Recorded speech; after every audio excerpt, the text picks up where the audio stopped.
بسم اللہ الرحمن الرحیم۔ السلام علیکم۔ لینڈ ریونیو ایکٹ 1967، اس کا لیکچر نمبر 3۔ آج میں اس میں بات کروں گا چیپٹر نمبر 4۔ چیپٹر 4 کیا ہے؟ ریونیو افسران کا ضابطۂ کار۔ یہ اس کا اردو ورژن ہے اور یہ ساتھ ہی انگلش ورژن بھی موجود ہے، پروسیجر آف ریونیو آفیسرز۔ میں اردو والے ہی ورژن کو پڑھتا ہوں۔ سیکشن نمبر 19 وہ یہ بات کرتی ہے ریونیو افسران کی ماتحتی۔ ریونیو آفیسر اس کے برعکس کسی واضح قانونی دفعہ کی غیر موجودگی میں تمام سرکاری اقدامات اور کارروائیوں میں اپنے افعال کی انجام دہی کے مقام، وقت اور انداز کے حوالے سے اس افسر کی ہدایت اور کنٹرول کا پابند ہوگا جس کے یہ ماتحت ہے۔ اس میں بات سمپل یہی ہے کہ جو جونیئر آفیسر ہے وہ اپنے سینئر کے حکم، اس کی انسٹرکشنز کا پابند ہے، لیکن اس میں یہ بات ذہن میں آپ رکھنی ہے کہ وہ آرڈر لیگل ہونا چاہیے۔ اگر سینئر نے کوئی انلیگل آرڈر دیا ہے تو پھر کوئی پابندی نہیں ہے کہ جونیئر اس پہ عمل کرے۔ اگر جونیئر عمل کرے گا بھی تو کل کو اس کو بچت اس بنیاد پہ نہیں ملے گی کہ سینئر نے کہا تھا اس لیے میں نے کر دیا، نہیں، بلکہ وہ ذمہ دار ہوگا اپنے انلیگل ایکشن کا۔ سینئر بھی ظاہر ذمہ دار ہوگا اور جونیئر بھی ہوگا۔ سیکشن نمبر 20 ضابطہ کار سے متعلق قواعد وضع کرنے کے اختیارات۔ بورڈ آف ریونیو حکومت کی پیشگی منظوری سے ریونیو افسران کے ضابطۂ کار کو باضابطہ بنانے کے لیے ایسے معاملات میں جن میں اس ایکٹ کے ذریعے کوئی ضابطۂ کار مہیا نہیں کیا گیا ہے، اس ایکٹ سے غیر متصادم قواعد وضع کر سکتا ہے۔ اب اس میں یہ بات ہو رہی ہے کہ بورڈ آف ریونیو اگر حکومت نے اس کو اجازت دے رکھی ہے تو جہاں بورڈ آف ریونیو کو ضرورت پیش آئے گی تو نئے رولز بنائے جا سکیں گے۔ یہ جو ابھی ہم پڑھ رہے ہیں یہ ہے لینڈ ریونیو ایکٹ۔ یہ 1967 میں آیا اور 1968 میں لینڈ ریونیو رولز بنائے گئے۔ اب یہ دونوں ایک ساتھ ملا کے پڑھنے ہوتے ہیں۔ کچھ معلومات آپ کو رولز میں سے ملتی ہے، طریقہ کار وہاں سے ملتا ہے، اور کچھ معلومات آپ کو اس ایکٹ میں سے ملتی ہے۔ ان رولز کے بغیر اس ایکٹ پہ عمل نہیں کیا جا سکتا۔ تو اس میں یہ بات ہو رہی ہے کہ جہاں ضرورت پیش آئے گی نئے رولز بھی بنائے جا سکتے ہیں۔ یہ قواعد دیگر معاملات کے ساتھ اس ایکٹ کے تحت غیر منقولہ جائیداد سے بے دخلی اور اس کے قبضے کی حوالگی کے احکامات کے نفاذ کے طریقہ کار کے لیے بندوبست کر سکتے ہیں، اور ان معاملات کا بندوبست کرنے والے قواعد کسی ریونیو آفیسر کو توہین، مزاحمت اور اسی طرح کے معاملات کے حوالے سے ایسے تمام یا ان میں سے کچھ اختیارات عطا کر سکتے ہیں جنہیں کوئی دیوانی عدالت کسی ڈگری کی تعمیل میں جہاں اس نے ایسی جائیداد سے بے دخلی یا اس قبضے کی حوالگی کا فیصلہ کیا ہے استعمال کر سکتی ہے۔ اب اس میں یہ بات ہو رہی ہے کہ جیسے سول کوڈ، دیوانی عدالت، وہ اختیارات کو استعمال کرتی ہے مختلف سچویشنز میں، مثلا کہیں قبضہ حاصل کرنا ہے، کسی کو بے دخل کرنا ہے، کوئی اگر توہین کر رہا ہے، کوئی مزاحمت کر رہا ہے کسی کاروائی میں، تو جس طریقے سے سول کورٹ اختیارات رکھتی ہے اسی طریقے سے ریونیو آفیسر بھی اختیارات استعمال کر سکتا ہے، لیکن کیسے کرے گا؟ جب رولز میں یہ اختیارات ڈیفائن ہوں گے، اور اس میں بات ہو رہی ہے کہ وہ رولز بنائے بھی جا سکتے ہیں جہاں کہیں ضرورت پیش آئے گی۔ اس سیکشن کے تحت، اب یہ میں سب سیکشن 3 پڑھ رہا ہوں، اس سیکشن کے تحت وضع کردہ قواعد کے تحت کوئی ریونیو آفیسر تفتیش اور رپورٹ کے لیے کسی ایسے مقدمے کو اپنے ماتحت کسی دوسرے آفیسر کے حوالے کر سکتا ہے جسے نمٹانے کے لیے اس ایکٹ کے تحت مجاز بنایا گیا ہے، اور متعلقہ فریقین کو سنوائی کا موقع فراہم کرنے کے بعد اس رپورٹ پر مقدمے کا فیصلہ کر سکتا ہے۔ اب اس میں یہی بات ہو رہی ہے کہ جو سینئر ہے وہ یہ اختیار رکھتا ہے کہ کوئی بھی کیس اس کے سامنے آیا ہے تو وہ کسی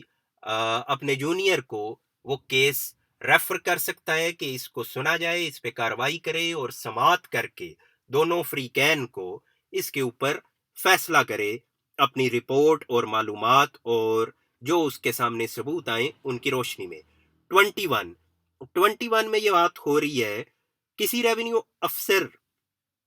آفیسر کے روبرو پیشی اور درخواست گزاری اور اس کے سامنے کیے جانے والے اقدامات اس ایکٹ کے تحت درج ذیل کے ذریعے کیے جا سکتے ہیں۔ اس میں یہ بات ہو رہی ہے کون شخص درخواست دے سکتا ہے۔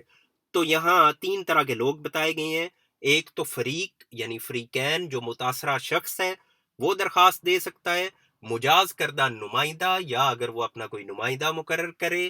یا وکلاء یا ان کے بہاف پہ ان کے وکیل ان کا کیس کنٹیسٹ کر سکتے ہیں۔ تاہم کسی مجاز نمائندے یا وکیل کی ملازمت کی وجہ سے کسی ایسے مقدمے کے فریق کو ذاتی حاضری میں رعایت نہیں دی جائے گی جس میں ریونیو آفیسر کے حکم کے مطابق ذاتی حاضری خصوصی طور پر ضروری ہے۔ یعنی اگر کوئی وکیل پیش ہو بھی گیا ہے یا کوئی نمائندہ پیش ہو گیا ہے، پھر بھی اگر ریونیو آفیسر ضروری سمجھتا ہے کہ جو متاثرہ فریق ہے وہ خود بھی عدالت میں آئے تو پھر اس کو پیش ہونا پڑے گا۔ فردر اس میں یہ سب سیکشن 2 یہ کہہ رہی ہے کہ اس ایکٹ کے تحت ریونیو آفیسر کے سامنے کسی کارروائی میں کسی وکیل کی فیس کے اخراجات کے طور پر منظوری اس وقت تک نہیں دی جائے گی جب تک کہ وہ افسر تحریری طور پر ریکارڈ کی جانے والی وجوہات کی بنا پر یہ نہ سمجھے کہ فیس کی اجازت دی جانی چاہیے۔ اب مجھے جو اس کی سمجھ آئی ہے وہ یہی ہے کہ بعض اوقات عدالت جرمانہ ایک طرح سے ڈالتی ہے، یعنی خرچہ ڈالتی ہے اس فریق کے اوپر جو غلط تھا، جس کا قصور تھا، تو اس کے اوپر کاسٹ ڈالی جاتی ہے۔ تو یہ اس کا ذکر ہو رہا ہے کہ اگر کاسٹ ڈالی جائے غلط کرنے والے شخص کے اوپر تو اس کی وجہ بھی بیان کی جائے گی، اور اس کے بغیر یعنی بغیر وجہ بیان کیے کسی کے اوپر کاسٹ نہیں ڈالی جا سکتی۔ میں اس کو اتنا کلیئرلی نہیں خیر سمجھ پایا، جو سمجھا ہوں وہ میں نے بیان کر دیا۔ آگے آ رہا ہے جناب نمبر 22، شہادت دینے اور دستاویزات پیش کرنے کے لیے اشخاص کو طلب کرنے پر ریونیو افسران کے اختیارات۔ اب میں یہ یہاں واضح کروں کہ اکثر آپ کو باتیں بڑی معمولی سی لگیں گی، لیکن یہ جب آپ کے کیس عدالتوں میں چل رہے ہوتے ہیں تو اس وقت یہ چھوٹی چھوٹی جو بظاہر معمولی باتیں ہیں یہ بڑی غیر معمولی وہاں ثابت ہونا شروع ہو جاتی ہیں۔ ان کے اوپر کیسز کے فیصلے ہوتے ہیں۔ ابھی آگے جب پڑھتے ہیں تو آپ کو اس کا اندازہ ہوگا۔ ریونیو آفیسر کسی ایسے شخص کو طلب کر سکتا ہے جس کی حاضری کو وہ بطور ریونیو آفیسر اپنے سامنے آنے والے کسی امر کے لیے ضروری سمجھتا ہے۔ ریونیو آفیسر کسی کو بھی بلا سکتا ہے۔ اب کس کو؟ تو ظاہر ہے اسی کو ہی بلائے گا جس کی ریلیونسی ہے کیس کے ساتھ۔ وہ کوئی سرکاری بندہ بھی ہو سکتا ہے، وہ کوئی پرائیویٹ بندہ بھی ہو سکتا ہے۔ اس طرح طلب کیا گیا شخص طلب نامے میں مذکورہ وقت اور جگہ پر بذات خود یا اگر طلب نامے میں اجازت دی گئی ہے تو اپنے مجاز کردہ نمائندے یا کسی وکیل کے ذریعے حاضری کا پابند ہوگا۔ جب کسی کو نوٹس جائے گا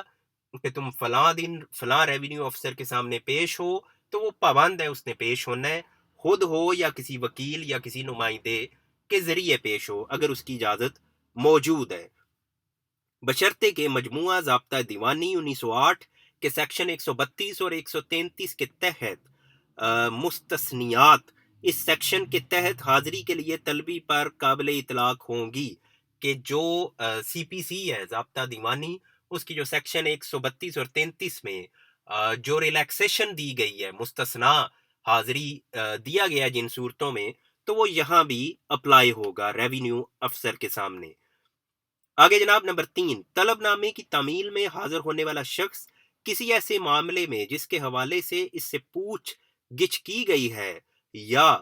جس کے بارے میں وہ بیانات دیتا ہے، سچ بیان کرنے، کسی ایسے معاملے سے متعلق ریونیو افسر کی جانب سے مطلوب دستاویزات اور دیگر اشیاء پیش کرنے کا پابند ہوگا۔ کہ جس کو بلایا جائے گا اس کے اوپر پابندی ہے کہ جو اس کو پوچھا جائے وہ سچ سچ بتائے، اور پلس جو کچھ اس سے مانگا جائے دستاویزات، ڈاکیومنٹس وغیرہ، تو وہ ریونیو آفیسر کو پیش کرے۔ اب میں یہاں ریونیو آفیسر کی بار بار بات کر رہا ہوں، ریونیو کورٹ کی بات نہیں کر رہا، کیونکہ ریونیو کورٹ ایک الگ اینٹی ہے اور ریونیو آفیسر وہ ایک الگ اینٹی ہے۔ جب ہم اس ایکٹ کو پڑھ رہے ہوتے ہیں، لینڈ ریونیو ایکٹ کو، تو اس میں صرف ریونیو آفیسر کا ذکر آتا ہے، ریونیو کورٹ کا ذکر نہیں آتا۔ اب نمبر 23، طلب ناموں کا تحریری دستخط شدہ اور مہر شدہ ہونا۔ ہر طلب نامے کی دوہری تحریر نقول ہوں گی اور اس میں وہ مقصد بیان کیا جائے گا جس کے لیے اسے جاری کیا گیا ہے، اور اس پر جاری کرنے والے ریونیو آفیسر کے دستخط ہوں گے۔ اگر اس کی کوئی مہر ہو تو اس کی مہر بھی ثبت ہوگی۔ یعنی جو نوٹس کیا جا رہا ہے طلب نامہ،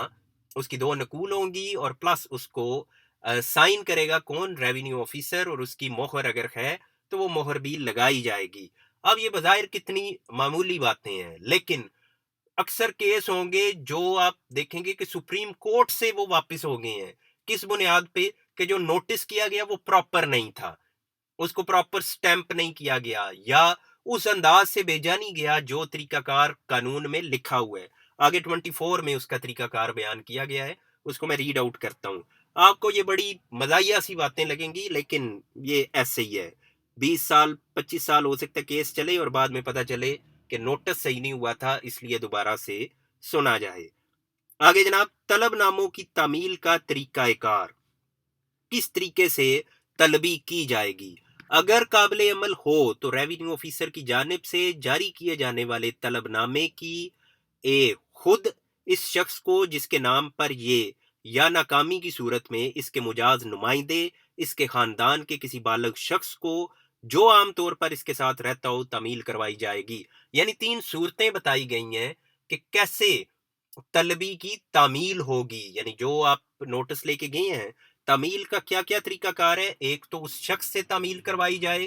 جو جس کو یہ نوٹس جاری کیا گیا ہے، اگر وہ خود نہیں ہے تو اس کا کوئی مجاز نمائندہ، اور یا نمبر 3 کیا ہے کہ اس کے خاندان کے کسی بالغ شخص سے، اور یہ بھی عام طور پہ میل کے بارے میں ہی ہوتا ہے کہ مرد کسی سے تعمیل کروائی جائے، اور کس سے؟ یعنی جو اسی گھر میں رہتا ہے۔ مثلا کسی شخص کو نوٹس گیا تو اس کا بیٹا تعمیل کر دے، یا اگر بیٹے کو نوٹس گیا تو باپ تعمیل کر دے، تو اس صورت میں اس کو ویلڈ سمجھا جائے گا۔ آگے جناب، سب سیکشن 2، اگر ذیلی سیکشن 1 میں بیان کیے گئے انداز میں تعمیل نہ کی جا سکے، یا اگر طلب نامہ لینے سے انکار کیا جائے تو طلب نامے کی ایک نقل اس شخص کی عمومی یا آخری معلوم رہائش گاہ جس کے نام پہ یہ جاری ہوا ہے پر چسپاں کر کے اس کی تعمیل کرائی جائے گی۔ یعنی اگر وہ لے ہی نہیں رہا یا وہ ملا نہیں ہے، وہ انکار کر رہے لینے سے نوٹس، تو پھر وہ نوٹس کسی پرومیننٹ جگہ پہ جہاں اس کی رہائش ہے اس کو چسپاں کر دیا جائے گا، لگا دیا جائے گا، پیسٹ کیا جائے گا۔ اگر وہ شخص اس ضلع میں نہیں رہتا جہاں ریونیو آفیسر کو تعینات کیا گیا ہے، اور طلب نامے سے متعلقہ مقدمے میں اس ضلع میں زمین کا حوالہ ہے، تو طلب نامے کی تعمیل، یعنی اگر وہ شخص کسی دوسرے ضلع میں رہ رہا ہے تو اس کا طریقہ کار کیا ہوگا؟ اس ضلع کے کلیکٹر کو طلب نامہ بذریعہ ڈاک بھیج کر جس میں اس شخص کی عام طور پر رہائش ہو، اس کی تعمیل ذیلی سیکشن 1 میں درج دفعات کے مطابق کروائے گا۔ یعنی اگر وہ کسی دوسرے ضلع میں رہ رہا بندہ جس کو طلب کرنا ہے، تو پھر اس دوسرے ضلع کے کلیکٹر کو بذریعہ ڈاک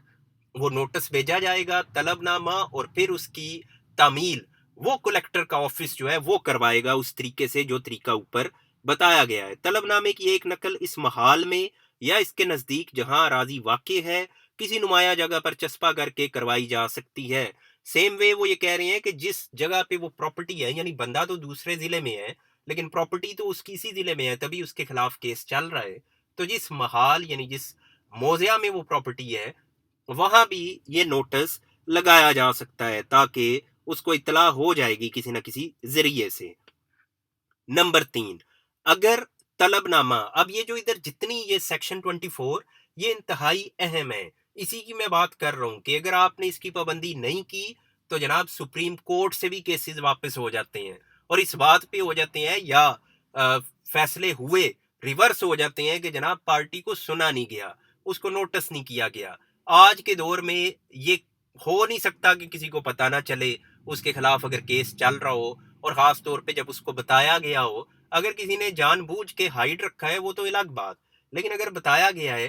لوگ جان بوجھ کر پھر آتے بھی نہیں آتے کہ کاروائی یک طرفہ ہوتی رہے، ہم بعد میں عدالت میں چلے جائیں گے کہ ہمیں تو پتہ ہی نہیں چلا یہ تقسیم ہو گئی ہے، ہمیں تو پتہ ہی نہیں چلا یہ انتقال ہو گیا ہے، ہمیں تو جناب آج پتہ چلا ہے، اور ہم جناب پہنچ آئے ہیں عدالت میں، ہمیں ہفتہ پہلے ہی پتہ چلا ہے۔ پھر آپ کو اس طرح کے ظاہر ہے یہ جھوٹی ہیں جو پھر لوگ آ کے گڑتے ہیں اور پھر وہ کاروائی سٹارٹ کر دیتے ہیں، اور پھر عدالت انہی باتوں کو دیکھتی ہے کہ جی نوٹس اس طرح سے نہیں کیا گیا تھا، لہٰذا اب یہ جو بندہ کہہ رہا ہے یہ سچ بول رہا ہے، واقعی اس کو نہیں پتا تھا۔ اگر طلب نامہ کسی ایسے مقدمے سے متعلق ہو جس میں ایک جیسا مفاد رکھنے والے اشخاص اتنے زیادہ ہیں کہ ان سب کو ذاتی تعمیل کرنا موضوع طور پر ناقابل عمل ہے، تو اگر ریونیو آفیسر ایسا حکم دے تو اس کی تعمیل ایک نقل ایسے اشخاص کو جنہیں ریونیو آفیسر اس ضمن میں نامزد کرتا ہے ارسال کر کے اور اس میں مفاد رکھنے والے دیگر اشخاص کی معلومات کے لیے اس کے مندرجات کے اعلامیے کے ذریعے کروائی جائے گی۔ اب اس میں یہ ہے کہ اگر بہت زیادہ لوگ ہیں، خاص طور پہ تقسیم کی جب ہم بات کریں تو اکثر اس میں سینکڑوں کی تعداد میں بھی لوگ ہوتے ہیں جو فریق بنتے ہیں، تو ایسی صورت میں بات یہ ہو رہی ہے کہ اگر سب کو بتایا جانا وہ ممکن نہ ہو تو پھر اس کا حل یہ نکالا جائے گا کہ کسی ایک بندے کو یہ معلومات دی جائے گی، اور اب یہ جو اس میں لکھا جا رہا ہے کہ اس کے مندرجات کے اعلامیے کے ذریعے کروائی جائے گی، اب اس کا ایگزیکٹ میننگ کیا ہے تو وہ واضح نہیں ہو رہا، کیونکہ یہ کبھی دیکھا بھی نہیں ہے کہ اس انداز سے یہ کر رہے ہوں، یا شاید کرتے ہوں، میرے علم میں نہ ہو۔ یہاں تو یہی ہوتا ہے کہ اگر 100 بندہ ہے تو 100 کو نوٹس کیا جاتا ہے، اور اگر وہ پیش نہیں ہوئے تو پھر دوبارہ کیے جاتے ہیں، نہیں آئے تو ہو سکتا ہے پھر حکم ہو جائے کہ جناب یہ کریں۔ اخبار میں اشتہار دیا جاتا ہے، اور وہ اخبار میں اشتہار جو کبھی کسی نے پڑھا ہی نہیں ہے، آپ اگر ایک چیک کریں نا عدالتوں کے حکم پہ، اگر 1 لاکھ اشتہار ہوئے ہیں تو اس 1 لاکھ میں سے میرا خیال ہے 10 بندے بھی نہیں ہوں گے جو اپنے مقدمے میں اس لیے حاضر ہوں کہ انہوں نے اخبار میں پڑھا ہے کہ ان کے خلاف مقدمہ ہوا ہے، کیونکہ وہ جہاں چھپتا ہے کوئی پڑھتا ہی نہیں ہے۔ لیکن یہ ہے کہ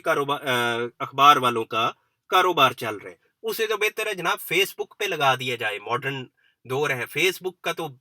فوراً پھیل جاتا ہے، اس کو زیادہ لوگ دیکھتے ہیں، اخبار کو آج کل کون دیکھتا ہے؟ بہرحال بندوں کا کسی کا 3,000 کسی کا 5,000 جو بیرون ملک رہتے ہیں، آپ یہ مزاحیہ چیک کریں سسٹم، جو لوگ انگلینڈ کینیڈا کہیں بھی رہ رہے ہیں، اب ان کو جب نوٹس کرنا ہے تو وہ باہر بھی بھیجنا ہے، وہ نہیں ان کو موصول ہو رہا، جناب انگلش پیپر میں اشتہار دیں، جیسے وہ ادھر بیٹھ کے ہماری ڈان یا دی نیوز پڑھ رہے ہوتے ہیں، تو وہ جناب ادھر سے پڑھیں گے اور وہ پڑھ کے ادھر آ جائیں گے۔ اب یہ اس پہ 5,000 7,000 روپیہ خرچہ آ جاتا ہے، زیادہ اگر پارٹیز ہوں تو اتنا زیادہ خرچہ آپ کو پڑ جاتا ہے، ایک بار بھی اشتہار ہوتا ہے، 2 بار 3 بار بھی ہو سکتا ہے، وہ بندہ جو آ گیا اپنا کیس لے کے اس کی ٹھیک ادھر جناب کی جاتی ہے کہ پہلے تو یہ پیسے لگاؤ نا اس ماد میں اور اس ماد میں۔ آگے جناب نمبر 4، اگر ریونیو آفیسر ایسی ہدایات جاری کرے تو طلب نامہ اس میں مذکورہ شخص کو تعمیل کہ کسی دیگر انداز میں اضافہ یا اس میں تبدیلی کے لیے متعلقہ شخص کو بذریعہ رجسٹر ڈاک یا برقی ذرائع سے بھیج کر اس کی تعمیل کروائی جا سکتی ہے۔ اب سوری یہ نہیں ہے کوئی واضح کہ اس میں ایگزیکٹ کیا بات ہو رہی ہے، بہرحال اس میں یہی کہا جا رہا ہے کہ برقی ذرائع سے یعنی الیکٹرانک میتھڈ کے ذریعے بھی تعمیل کروائی جا سکتی ہے۔ آگے جناب نمبر 5 کو پڑھتے ہیں، 4 میں نہیں صحیح سے سمجھ پایا۔ ذیلی سیکشن 4 کے تحت کوئی طلب نامہ بھیجے جانے کی صورت میں ریونیو آفیسر یہ تصور کرے گا کہ طلب نامے کی تعمیل اس وقت باضابطہ طور پر کر دی گئی ہے جب خط عام ڈاک سے بھیجنے سے پہنچ جاتا ہو اور برقی ذرائع بشمول ای میل اور شارٹ میسج سروس سے بھیجنے کی صورت میں جب وصولی کی تصدیق ہو جائے۔ اچھا یہ بھی اس میں آ گیا کہ جب آپ ای میل کریں یا میسج وغیرہ کریں تو اس سے بھی جب آپ کو یہ پتہ چل جائے کہ وہ وصول ہو گیا ہے اگلے شخص کو ای میل یا میسج، تو اس سے سمجھا جائے گا کہ تعمیل ہو گئی ہے۔ ابھی ہم اگر دیکھیں یہ واٹس ایپ، اب واٹس ایپ کتنا بہترین طریقہ ہے کہ جب اگلا بندہ میسج کو ریڈ کرتا ہے تو آپ کو پتہ چل جاتا ہے، ڈبل ٹک کا آپ کے پاس بلو کلر میں ہو جاتا ہے، یعنی اس نے میسج ریڈ آؤٹ کر لیا ہے۔ لیکن یہ باتیں ہماری عدالتیں کب مانتی ہیں اس میں ابھی کئی دہائیاں شاید لگ جائیں، ابھی ہم اسی پرانے طریقوں میں ہیں، ابھی وہ پرانے طریقے آگے آئیں گے۔ نمبر 25، نوٹس، حکم یا اعلان یا اس کی نقل کی تعمیل کا طریقہ کار۔ کسی شخص کو ریونیو آفیسر کی جانب سے جاری کیے گئے کسی نوٹس، حکم یا اعلان یا کسی ایسی دستاویز کی کسی نقل کی تعمیل سیکشن 24 میں بیان کیے گئے طلب نامے کی تعمیل کے طریقہ کار کے مطابق کرائی جائے گی۔ یعنی وہ یہ کہہ رہے ہیں کہ اگر کوئی نوٹس ہے، حکم ہے یا اعلان ہے، کچھ بھی اگر عدالت نے یعنی عدالت سے مراد ریونیو آفیسر نے کوئی جاری کیا ہے تو اس کی تعمیل بھی کرائی جائے گی۔ حکم سے مراد یہی ہے نا کہ اگر کسی نے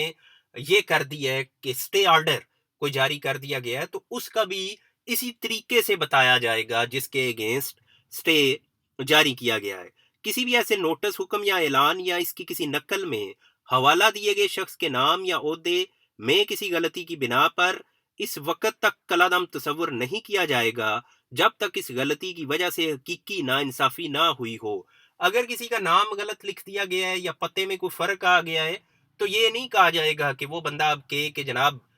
بس میرا کیونکہ یہ غلطی تھی اس لیے اب میرے اوپر یہ حکم لاگو نہیں ہوتا۔ نہیں، وہ اسی صورت ہوگا جب وہ ثابت کرے گا کہ جناب واقعی اس غلط لکھنے سے مجھے اطلاع نہیں ہو سکی، میرے تک اس میسج کی تعمیل نہیں کرائی جا سکی کیونکہ اس میں یہ غلطی تھی۔ اعلان کرنے کا طریقہ کار نمبر 26، اس ایکٹ کے ذریعے یا اس کے تحت اشاعت کے مجوزہ کسی دیگر طریقہ کار کے ساتھ ریونیو افسر کی جانب سے جاری کیا گیا کوئی اعلان ڈول پیٹ کر یا دیگر مروجہ انداز میں اس سے متعلقہ اراضی میں یا اس کے قریب کسی نمایاں جگہ پر اس کی ایک نقل چسپاں کر کے کیا جائے گا۔ لیں جی جناب، اب اس میں ڈول بھی آ گیا ہے۔ اب یہ ہم نے سنا ہوا ضرور ہے، میں نے کبھی ادھر سراؤنڈنگ میں کبھی نہیں دیکھا کہ ڈول بجا کر کوئی اس طرح کا پیغام عدالتی یا ریونیو آفیسر کا وہ بھجوایا جائے کسی ایریا میں۔ شاید ہوتا ہو سکتا ہے ابھی بھی ہو رہا ہو، کیونکہ سیکشن تو موجود ہے جس میں یہ پروویژن ایگزسٹ کر رہی ہے کہ ایسا کیا جا سکتا ہے، لیکن میں نے ایٹ لیسٹ کبھی یہ دیکھا نہیں ہے۔ آگے جناب 27، اس ایکٹ کے تحت انکوائریوں کا عدالتی کاروائیاں متصور ہونا۔ اس ایکٹ کے تحت کی گئی ہر انکوائری مجموعہ تعزیرات پاکستان 1860 کے سیکشن 193، 219 اینڈ 228 کے مفہوم میں عدالتی کارروائی متصور ہوگی، اور ایسی انکوائری کرنے والے ریونیو آفیسر کو اس انکوائری کے مقاصد کے لیے عدالت تصور کیا جائے گا۔ اب اس میں یہ بات ہو رہی ہے کہ جو بھی انکوائری کرے گا ریونیو افسر، اس کو اسی انداز سے لیا جائے گا جیسے مجموعہ تعزیرات پاکستان کے سیکشن فلاں فلاں کے تحت عدالتی کارروائی ہوتی ہے، یعنی جو کاروائیاں ریونیو افسر کر رہا ہے اس کی ویلیڈیٹی، اس کے اندر طاقت وہ وہی ہوگی جو ایک عدالتی کارروائی اور حکم کے اندر موجود ہوتی ہے۔ اس انکوائری میں ہر سماعت اور فیصلہ عوام میں کیا جائے گا، اور فریقین یا ان کے مجاز نمائندوں کو شرکت کرنے کے لیے باضابطہ نوٹس کیا جائے گا، یعنی اوپن ہیئرنگ ہوگی۔ جب بھی کورٹ میں کوئی ایسا نہیں ہے کہ ایک فریق کو بلا کے سن کے اور فیصلہ کر دیا جائے، نہیں، اوپنلی سنا جائے گا جس کو دیگر لوگ دیکھ بھی سکیں گے، اور پلس نوٹسز کیے جائیں گے تمام فریقین کو۔ نمبر 28، ریونیو دفاتر کی زبان۔ حکومت بذریعہ نوٹیفیکیشن یہ اعلان کر سکتی ہے کہ اس ایکٹ کے مقاصد کے لیے صوبے کے کسی مخصوص حصے میں کون سی زبان عام طور پر مستعمل سمجھی جائے گی، کہ حکومت یہ اختیار رکھتی ہے، نوٹیفیکیشن کرے گی کہ زبان کون سی استعمال ہوگی جب بھی کوئی کارروائی کرنی ہے۔ جیسے ہمارے ادھر جب آرڈر لکھے جاتے ہیں تو وہ انگلش میں لکھے جاتے ہیں، بیان وغیرہ یا جو روٹین کے آرڈر ہیں وہ تو اسی انداز سے اردو میں لکھ دیے جاتے ہیں، لیکن جب ایک فارملی فیصلہ کیا جاتا ہے تو وہ انگلش میں ہی کیا جاتا ہے، اور اس کا کیا ہے، یہ ہدایت نامہ بھی کس کی طرف سے آتا ہے؟ حکومت کی طرف سے، کہ کون سی زبان استعمال کرنی ہے۔ آگے جناب 29، وارنٹ پر نادہندہ کو گرفتار کیا جانا۔ جب بھی اس ایکٹ کے ذریعے یہ بیان کیا جائے کہ کسی نادہندہ کو گرفتار کیا جا سکتا ہے تو ایسے شخص کی گرفتاری کی ہدایت جاری کرنے کے مجاز ریونیو افسر کی جانب سے جاری کردہ کسی وارنٹ پر کی جائے گی۔ یعنی یہ کہا جا رہا ہے کہ یہ ایکٹ جہاں جہاں الو کرتا ہے کہ کسی شخص کو گرفتار کیا جا سکتا ہے، وہ کون؟ نادہندہ، جو ڈیفالٹر ہے، جس نے کوئی پیمنٹ نہیں کی، جو ڈیو تھی اس کے اوپر، مثلا اس نے گورنمنٹ کو اگر سپوز کرنی تھی، وہ اگر اس نے نہیں کی تو اس کو گرفتار اگر کیا جائے گا تو اس کے لیے پہلے وارنٹ جاری کیے جائیں گے، اور وہ کون کرے گا؟ تو وہ مجاز آفیسر کرے گا جس کو یہ اختیار اس ایکٹ نے دے رکھا ہے۔ نمبر 30، ریونیو افسران کا پیمائشوں وغیرہ کے مقصد سے کسی اراضی یا احاطے میں داخل ہونے کا اختیار کسی ریونیو آفیسر اور ریونیو آفیسر کے احکامات کے تحت کام کرنے والے کسی شخص کے لیے جب ضروری ہو، حدود یا نشانات، حد بندی کی پیمائش، حد بندی تعین یا معائنہ، زمین کی درجہ بندی یا تشخیص، یا اس ایکٹ کے دفعات یا مالیہ اراضی سے متعلق وقتی طور پر نافذ العمل کسی دیگر قانون کے تحت اپنے عہدے کے جائز استعمال سے. اب یہ کافی لمبی ہوگی عبارت. اس میں یہ بات ہو رہی ہے کہ جب کسی نے نشاندہی کرنی ہے ریونیو افسر نے، اس نے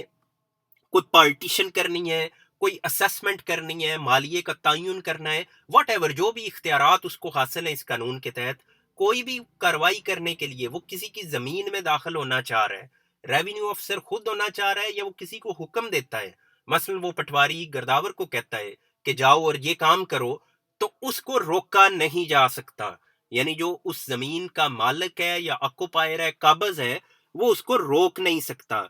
لیکن اس میں یہ بات ساتھ کی جا رہی ہے قانون کے تحت اپنے عہدے کے جائز استعمال سے متعلق کسی دیگر مقصد سے کسی بھی وقت کسی اراضی یا احاطے میں خاص سرکاری ہو یا غیر سرکاری اشخاص کا ہو داخل ہونا قانونی طور پر جائز ہوگا. یعنی چاہے گورنمنٹ کی لینڈ ہے، کسی پرائیویٹ شخص کی لینڈ ہے، اس پہ ریونیو افسر داخل ہو سکتا ہے، لیکن ظاہری بات ہے وہ جائز اختیار استعمال کرتے ہوئے. یہ نہیں کہ وہ جا کے کسی کو دھمکیاں لگاتا پھرے کہ تم یہ رقبہ خالی کر دو ورنہ میں یہ کر دوں گا، میں کاغذات میں رد و بدل کر دوں گا. اس طرح کی بھی دھمکیاں یہ لگاتے ہیں. آگے جناب، بشرطے کے انسانی رہائش کے لیے استعمال کیے جانے والے احاطہ جات میں اس کے مالک کی مرضی کے بغیر یا مالک کی مجوزہ فارم میں کم سے کم 7 دن کا نوٹس دیے بغیر داخل نہیں ہوا جائے گا. کہ اگر کہیں کسی پریمیسز میں یعنی کوئی گھر ہے وہاں لوگ رہ رہے ہیں، وہاں اگر داخل ہونا ہے تو اجازت سے داخل ہونا ہے. جو آکوپائر ہے، جو اس کے مالک ہیں یا جو بھی چاہے وہ کرائے پہ رہ رہے ہوں، ان کی مرضی سے اس گھر میں داخل ہونا ہے یا ان کو 7 دن کا نوٹس دینا ہے. اور اس نوٹس کے بعد پھر آپ جا سکتے ہو بغیر اجازت کے بھی، یعنی کیونکہ آپ نے نوٹس دے دیا تھا. مزید شرط یہ ہے کہ مالکان کے سماجی اور مذہبی تعصبات کا ہمیشہ مناسب خیال رکھا جائے گا. اس میں یہی بات ہو رہی ہے جیسے پردہ داری کی بات ہوگی کہ اگر خواتین ہیں کسی گھر میں تو ان کا احترام بھی کیا جائے گا اور انہیں پہلے آگاہ کر کے پھر اس گھر میں داخل ہوا جائے گا. 31 جائے نشست. اسسٹنٹ کلیکٹر درجہ اول کے علاوہ کوئی ریونیو آفیسر اپنے اختیار سماعت کی حدود کے اندر کسی بھی جگہ پر اس ایکٹ کے تحت اپنے اختیارات استعمال کر سکتا ہے. ایک کو ایکسکلوڈ کر کے اسسٹنٹ کلیکٹر درجہ اول کو کہا گیا کہ باقی کوئی بھی ریونیو آفیسر جو اس کی جورسڈکشن میں، اس کی ڈومین میں جتنا ایریا آتا ہے وہاں وہ کہیں بھی اپنے اختیارات اس ایکٹ کے تحت استعمال کر سکتا ہے. کوئی اسسٹنٹ کلیکٹر درجہ اول اس ضلع کے اندر جہاں اسے تعینات کیا گیا ہے کسی بھی جگہ اپنے اختیارات استعمال کر سکتا ہے. اسسٹنٹ کلیکٹر کو تو اس میں یہی نظر آ رہا ہے کہ جیسے زیادہ پاور دی گئی ہے کہ وہ پورے ضلع کے اندر کہیں بھی اپنے اختیارات اس ایکٹ کے تحت استعمال کر سکتا ہے. چھٹیوں میں کی جانے والی کارروائی. اس ایکٹ کے تحت کسی ریونیو آفیسر کے روبرو چھٹی کے طور پر نوٹیفائی کردہ دن پر کی جانے والی کارروائی اس دن کیے جانے کی بنا پر غیر قانونی نہیں ہوگی. اگر کسی ریونیو آفیسر نے چھٹی کے دن اگر کوئی کام کیا ہے تو اس ایکٹ کو، اس کے اس کام کو اللیگل نہیں تصور کیا جائے گا کہ جناب اس دن چھٹی تھی، تو بلکہ وہ ویلڈ ہی ہوگا، یعنی وہ کر سکتا ہے. نمبر 33 مہریں. حکومت وقتاً فوقتاً بذریعہ نوٹیفیکیشن تجویز کر سکتی ہے کون سے افسران مہر استعمال کریں گے اور ایسا ہر افسر کس سائز اور نوعیت کی مہر استعمال کرے گا. سمپل ہے، اس کو بیان کرنے کی ضرورت نہیں ہے. اخراجات. کوئی ریونیو افسر اس ایکٹ کے تحت کسی کارروائی کے اخراجات کسی ایسے انداز میں دے سکتا ہے اور تقسیم کر سکتا ہے جسے وہ مناسب سمجھے، بشرطے کہ اگر وہ حکم دے ایسی کارروائیوں کا خرچ اس واقعے کے لیے نہیں دیا جائے گا تو وہ اس حکم کی وجوہات ریکارڈ کرائے گا. اس میں بھی میرا خیال ہے وہی بات ہو رہی ہے جو پہلے وکیل کی فیس کے حوالے سے ہوئی تھی کہ اگر کسی پہ کوئی خرچہ ڈالنا ہے تو وہ اس کا وجہ بھی بتائے گا اور وہ خرچہ ڈالنے کا اختیار بھی رکھتا ہے. کون؟ Revenue officer. جن باتوں کا آنیسٹلی سپیکنگ مجھے خود واضح نہ ہو تو پھر میں اس میں خود ہی بیان کر دیتا ہوں کہ اس میں مجھے کانسیپٹ کلیئر نہیں ہے، بجائے اس کے کہ میں ایسے ہی کوئی بیان کرتا رہوں اور پتہ چلے کہ میں جو بتا رہا تھا وہ درست نہیں ہے. آگے جناب 35 جرمانہ. اگر کوئی شخص جسے کسی ریونیو افسر کی جانب سے بذریعہ طلب نامہ، نوٹس، حکم یا اعلان کی کارروائی میں کسی خاص وقت اور مقام پر اس محال کی حدود کے اندر جس میں عموماً رہائش پذیر ہے یا جس میں وہ اراضی رکھتا ہے یا کاشت کرتا ہے